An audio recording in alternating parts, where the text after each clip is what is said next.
I would like to express our heartfelt gratitude to Dr. Anita Banerjee for graciously accepting the role of chairperson for the 18th session of this week-long workshop.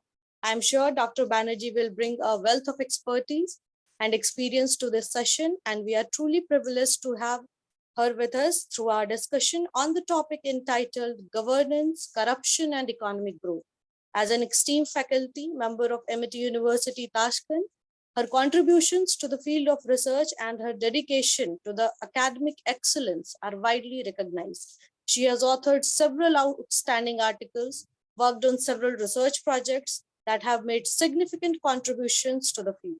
Some of her notable articles include Women's Woe, Masking Insidious Domestic Violence Abuse under COVID-19, Women's Fight Against All Odds in Pandemic and Post-Pandemic Times, a commentary. She has also written a monograph titled An Overview of the Economy of Uzbekistan, a history of tobacco consumption and its control in Uzbekistan, a review, and many more. The list just goes so on and on.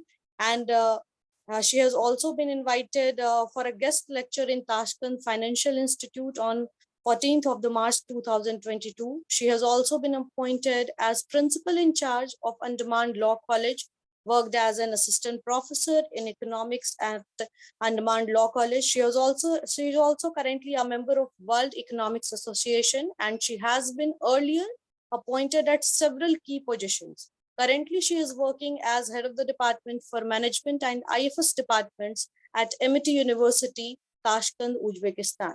So we extend our sincere gratitude to Dr. Anita Banerjee for taking the time to be with us and share her insights on the topic. Her guidance and expertise will undoubtedly enrich our learning experience and inspire meaningful discussions. Once again, a warm welcome to Dr. Anita Banerjee and all the participants. We are excited to embark on this journey of knowledge and discovery under her esteemed leadership. You are welcome, ma'am. Thank you, Ms. Pratibha Singh. Is my video and audio both yes, visible? Yes, ma'am. Visible. Okay. So thanks for that elaborate introduction. So greetings from Tashkent University, and I would like to share my PPT. Let me see.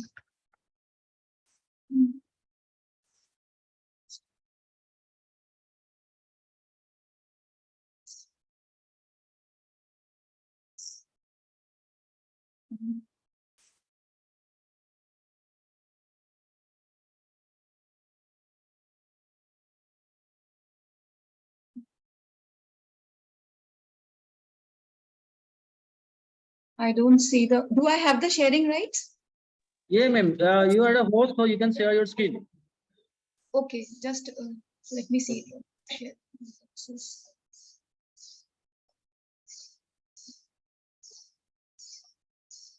I'm not sure. Ma'am, on the bottom, you have the option of sharing. Yeah, I'm looking at that, but there I'm not having. There I'm not getting the option for sharing this screen here, because just a minute.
Hello.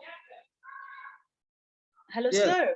Yes, yes. No, sir, there is no audio. Like, ma'am. No, ma'am has just texted me. She will join shortly, huh? Because of due to Okay, some technical error. Yeah. Please wait. okay, sir. Okay, sir.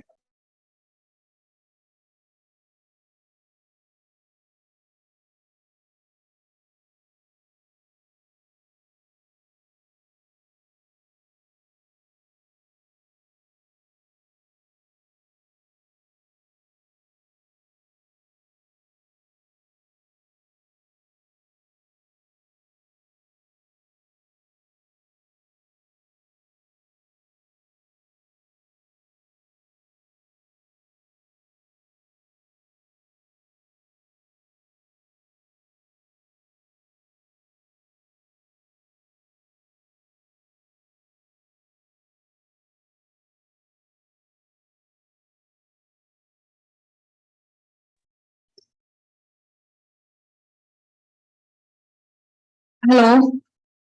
I'm so sorry that there was a power cut and everything went off. Am I audible now? Yes, yes, ma'am. Yeah, what I do is I share my PPT with you and Okay, okay, ma'am. I will share it to my participants. yes, I'm sharing it with you. And you please change the slides as and when I see.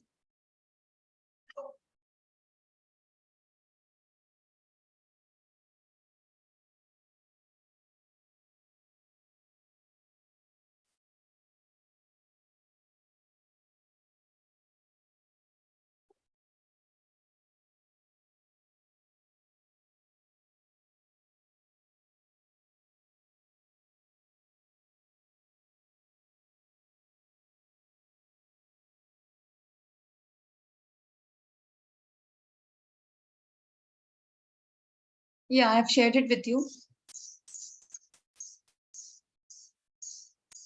Ma'am, since you are the host, so we can't share it. I will share it with a participant later after your session. No, I am the host, so I can share it. No. Oh, You can share it, ma'am. You can share it. why is it not getting shared? In fact, the screen is also not visible. Just a minute. I never faced this problem. Share screen is coming, but it is showing options. Multiple participant advanced sharing May I options. request Dr. Yogesh Das, coordinator of this workshop, to guide our resource person, ma'am. If there's any technical error. Yeah. Ma'am can please. share. Share screen is coming. On one participant can share at a time. It's showing. So I don't understand. I'm trying to share, but it's not coming. It's showing from screen, advanced, whiteboard, iPad, WhatsApp. Okay, let me go to WhatsApp.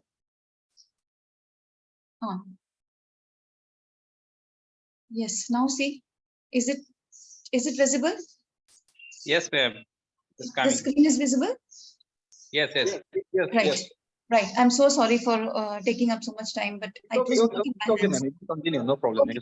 So, though I have chosen at a very short notice, I've chosen this topic of governance, corruption, and economic growth. They're all interlinked. And I do run the risk of being repetitive because this is the last technical session of the last day. Yet there was no other choice. So let me start with giving a brief overview of what is governance. All these 7 days, you have I had ample opportunity to listen to eminent speakers about what is governance. Nevertheless, because we are into it, I have chosen this topic. Let me just briefly touch upon. It has got, as we all know, governance is it is not only one aspect. It touches upon 3 dimensions. One is the political, and that is most important because it is depends upon how the country is run. If we choose the correct government, we get the correct kind of governance. So we know how one of our neighboring countries, Sri Lanka, has suffered because of the flawed governance, starting from the flawed governance and going down the line with other multiple things, corruption, everything. Second is the economic dimension, the government's capacity to manage the resources and implement the sound policies. Now here also I would like to give one example of the erstwhile Soviet Union when it went for democracy, and the entire communist command economy was disgruntled, was disengaged. What happened then? Then perestroika and glasnost was implemented instantly. Without bringing in social reforms, you cannot bring in economic reforms. So that dimension also has to be kept in mind. And of course, institutions, where institutions in all countries are in place, but the implementation and running of the institutions are not always the way we want it to, and that is where the governance goes wrong. So in recent times, we know there has been a crisis which has overlapped one over the other. I'm talking about the global scenario.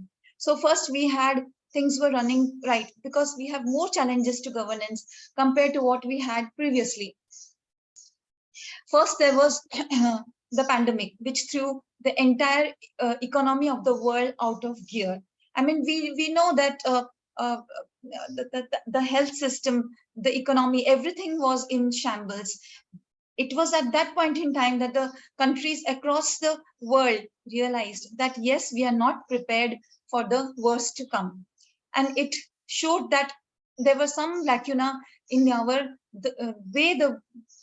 the way that we are managing our economy, be it the US, and you leave aside our country. Our handling of the pandemic was later on appreciated by the world over. It was far better. Then came when the economies of the world was starting to regain from the post-pandemic times. Then there was again war in the Ukraine. And since I am based in Tashkent, which is far away from Ukraine, of course, Central Asian country.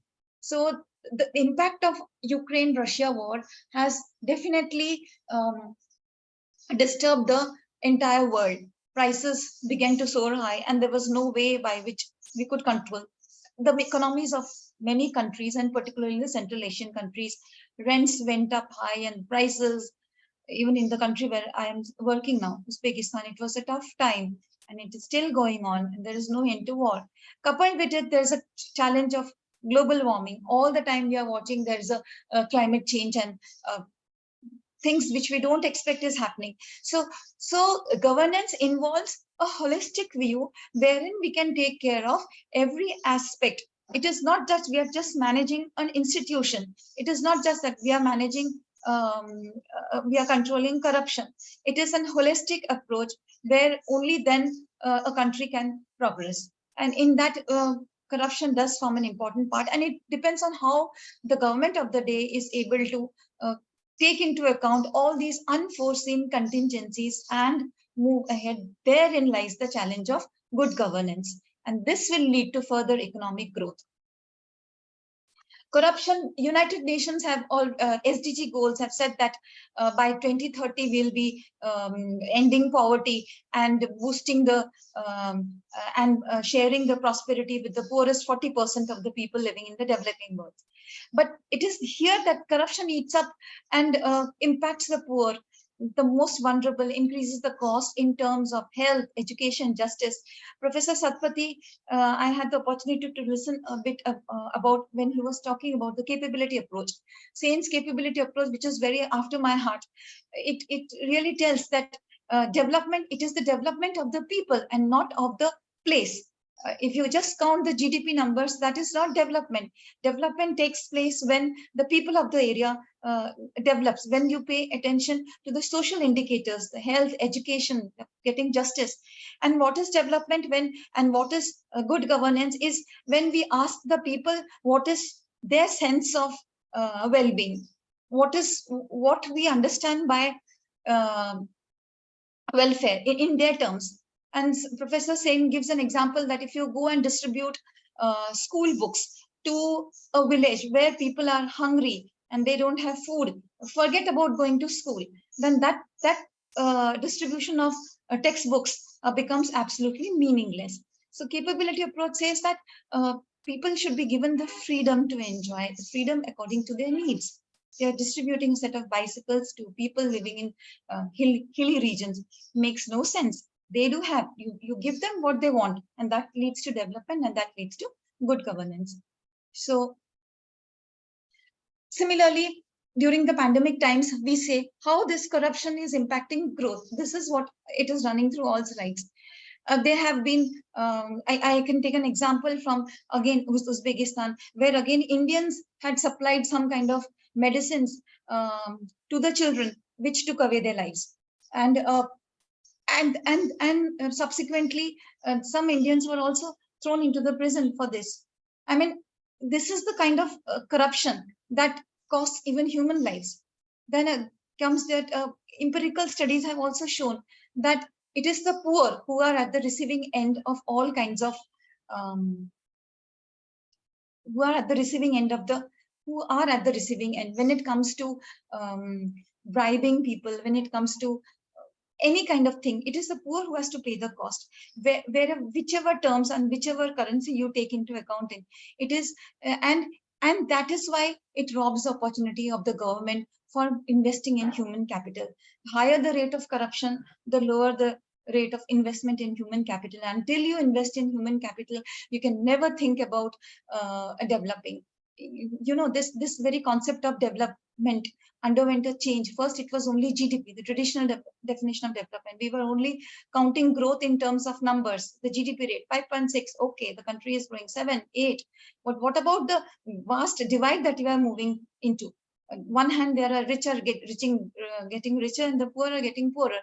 And pandemic times, we had a K-shaped recovery, a post-pandemic, because there were some people who, even those who are counted among the billionaires, they were progressing. But on the other hand, on the other hand, the poor, the marginalized people, they were constantly, their standard of living had further fallen down. So that is not definitely development. It is corruption, which is at the root of misgovernance and which eats up everything. It is not necessary that a country has to be rich to remove corruption, as we see. And this corruption will erode the trust in government, what happened in Sri Lanka.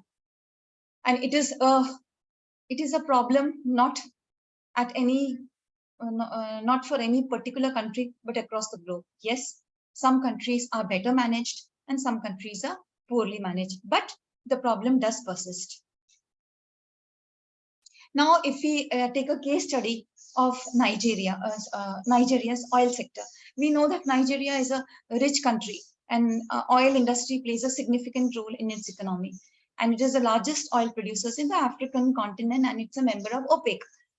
But this, why I picked up this example, because if you look at it, Nigeria is in the African continent, it's not a very developed country, yet oil sector wise, it is very rich. But its mishandling of oil sector impacted its growth. What I want to say here is, it is not necessary that a rich country will be less corrupt and a poor country will be more corrupt. It is about how the government is using its resources to manage, to do proper management. There was a case of mismanagement, embezzlement, bribery, illicit financial flows, and this all disturbed the industry and the economy. And this, the revenue which was meant for public investment went to some other. Now, and there was also a lack of transparency and accountability. And all these together erodes the public trust, and it hinders the inflow of foreign direct investment also. Sri Lanka, as I said before, it provides us a glaring example of poor governance leading to collapse of the economy. In investing in a array of infrastructure which was yielding very less returns, then there was crony capitalism. We all know only one family and was being promoted, and capitalists close to the governing body were also being promoted.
Ma'am, please switch on your mic.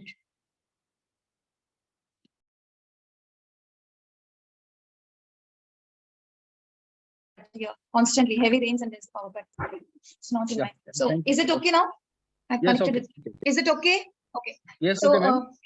yeah, screen is also visible. Yes, yes. Okay. So we were talking about Sri Lanka, where crony capitalism, protectionism, corruption have caused havoc everywhere. Screen is not visible, ma'am. Screen is not visible. Screen is not visible. Not Okay. visible. Disabled. Host has disabled participant screen sharing. Dr. Zogesda, sir? Please give me the rights to share the screen. Yes. Host has disabled the screen. Yes, ma'am. Now you can share. Yes, ma'am, you can see now. Okay. Yeah, now it's visible, I hope. Is the screen visible now? Yes, Is the yes. screen right? So as I was talking about, Sri Lanka is another country which gives us a good example of how misgovernance, crony capitalism, protectionism has created havoc from which the economy is not able to recover yet now fully. Then there is another example of a country which was corrupt and yet it has reformed. South Korea's transformation from a corrupt nation to an economic powerhouse. It is now an export-oriented country and extremely doing well. In the mid-20th century, it was facing rampant corruption, bribery, and there was another important thing is that if the government is stable and corruption-free, then you can think about if there is constant collision among the government officials, business leaders, the country is bound to go downhill and corruption will play rampant. So what are the factors which led to the transformed economy? There was leadership and political will. Main thing, the leaders recognized that the corruption was damaging the economy and it is our commitment. If I say it is the fault of the government, if I say it is the fault of my neighbor. Now take a very simple example. We are just as our government had started Swachh Bharat Abhiyan, and there was a drive, and there was a in 2014, I think, or 2014-15, where I could see people. We had become so conscious, and that not throwing litter outside, even a small chocolate wrapper, we were careful to throw it in the bin and not on the street. So that kind of commitment has to be there in the citizens also to bring about change. So leadership and political will, we ought to vote for people who are conscious about it. Of course, before getting votes, as Professor Satyasi had said, everybody will commit good things. Once they are in power, they forget. But then we can always, in a democracy, in a vibrant democracy like ours, we always have the choice to make sensible changes. So there was a leadership, there was a political will, the rule of law was made stringent, and institutional corruptions were addressed. So there was a legal and institutional reforms. We need anti-corruption and civil rights commission were established to enforce anti-corruption measures. Civil society engagements. We know that today media is very much aware, and citizens do play a crucial role in bringing about any kind of change. So definitely we are better off. The whole world as a whole is better off than what we were before, in terms of managing corruption. But governance has still to improve, and corruption has also to be improved, because some people they say that it is better to bribe the official and get the work done than to wait for the due process. So it is we become impatient and we don't take the we don't stick to the rule of the law. So somewhere corruption cannot be control of corruption is not a one-way process. We also have to be firm in our decision not to encourage corruption.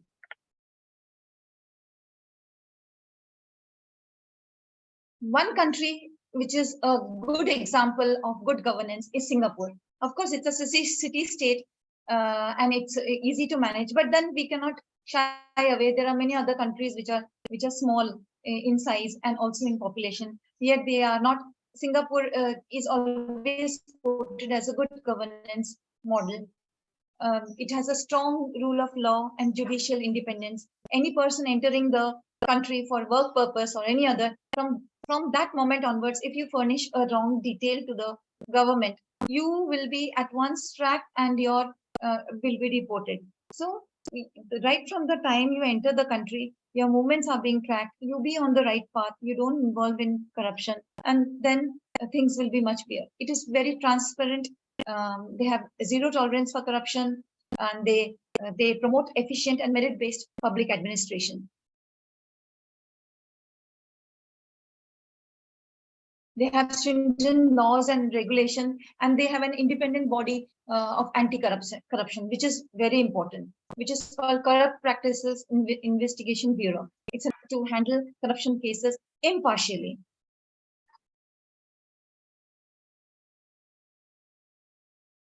Transparency, there is a Transparency International Corruption Perception Index.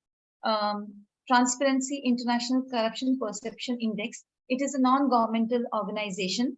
In 2022, it shows that most countries are according to the data given in 2022, they show that most countries are failing to stop corruption. And it has ranked 180 countries. The better the score, the cleaner they are. Highly corrupt is 0, and more clean is 100. So in terms of that, I think global average remains unchanged, as you can see. And in Denmark has the highest score of 90, and it is ranked as first. India has a score of 40, which is very low, and it is ranked 85. And for the past 1 year, there has been no changes. And this is from where I have the information I have taken. Now I will share with you a small video which shows. Just a minute.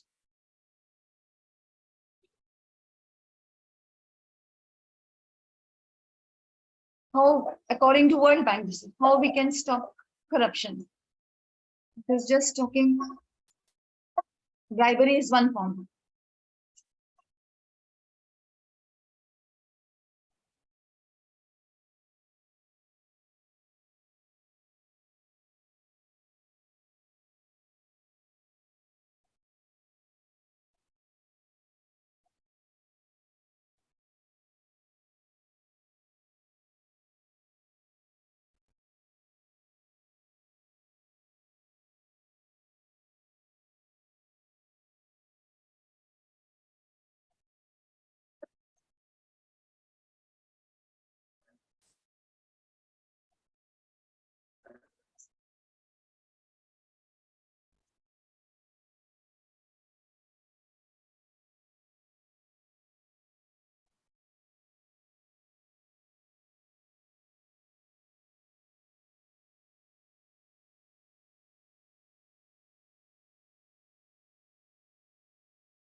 So that was a short presentation.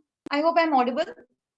That was a short. Yes, ma'am. Hello. Yes, Yeah. yes, So that you was are a short presentation. Thank you. It was a short presentation from World Bank. Why I shared is that always talking won't quit, and what World Bank is focusing, and India has embarked on that route. We are using technology to beat corruption. How is it? Everything is digitalized, and we have the more digital payment, and we are moving more slowly towards the digital payment, whereas many other countries are still lagging behind. We all know that. Direct benefit transfer, and for everything, it is direct. For making even small payments, we are using RuPay, Google Pay, and all those kind of things. And so it has to be a connection between all the citizens, government, and business, and keep the citizens always aware. citizens forum has to be always aware about the corrupt practices. Only then we can control corruption. It leads to development dividend from control of corruption doesn't mean that the country has to be rich. It will lead to improvement in terms. We have seen examples. There are examples of countries in terms of a bit of improvement. Equatorial Guinea is again a country in African continents. We can make it to the level of Uganda. Uganda is not developed, and Uganda can be made to the level of Lithuania. Lithuania may be made to develop to the level of Portugal, and Portugal to Finland. Finland ranks extremely high in terms of control of corruption. So they are way ahead. Corruption is what does corruption do? It impacts growth because it is regressive tax, and it lowers the income. Families with lower income are impacted because a large part of their share goes in from the bribes, and World Bank says that it is around annual World Bank transactions that are tainted by corruption is around $1 trillion. So that much amount we can save if we think how to combat corruption. Now, there is a myth that rich nations have good governance and not poor nations because their incomes are low. There are several emerging economies, like including the Baltics, the Botswana, Chile, across the country. One is in the Soviet belt, in the Botswana, Africa, and Chile in South America. Slovenia have shown that it's possible to reach high standards of governance without even joining misnomer. And governance does take some time to change, but it is not long time also. There has been, the World Bank has certain indicators, which I didn't touch upon.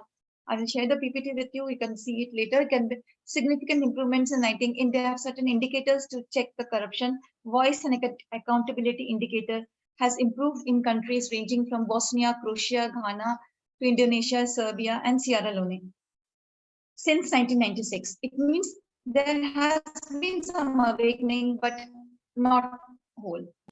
And it is again wrong to believe that it is only in public sector that corruption emanates from. It is not. Powerful public, in fact, it is the rich oligarchs which actually run the institutions at certain times. And they are very influential in shaping the public policy and institutions. It is an indirect, what I could say, hijacking of democracy, because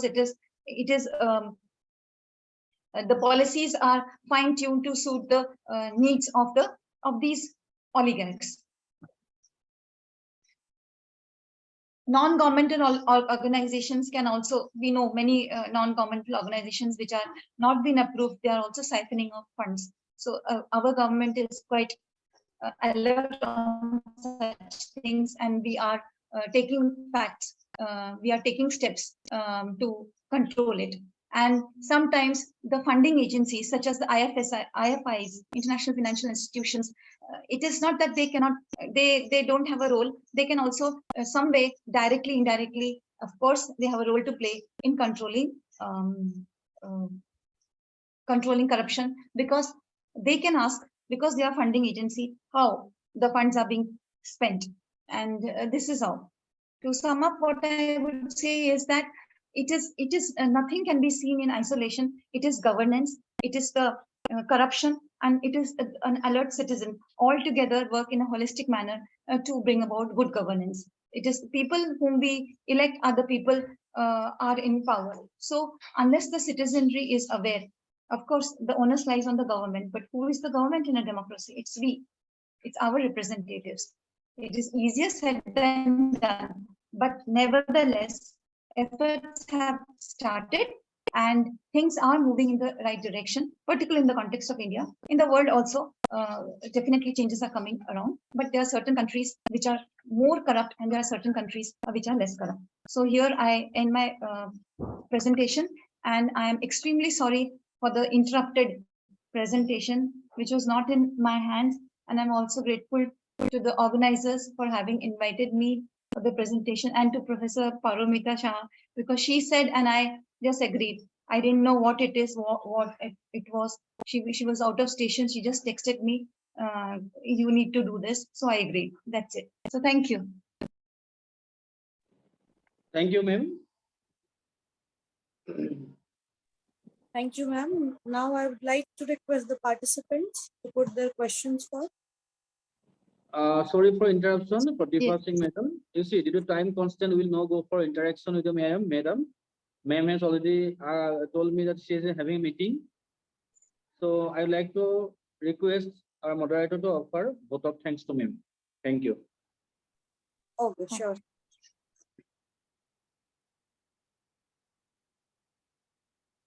Thank you so much, ma'am.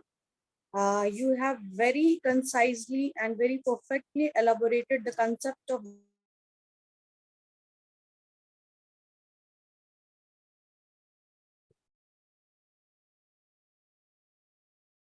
My internet is struggling.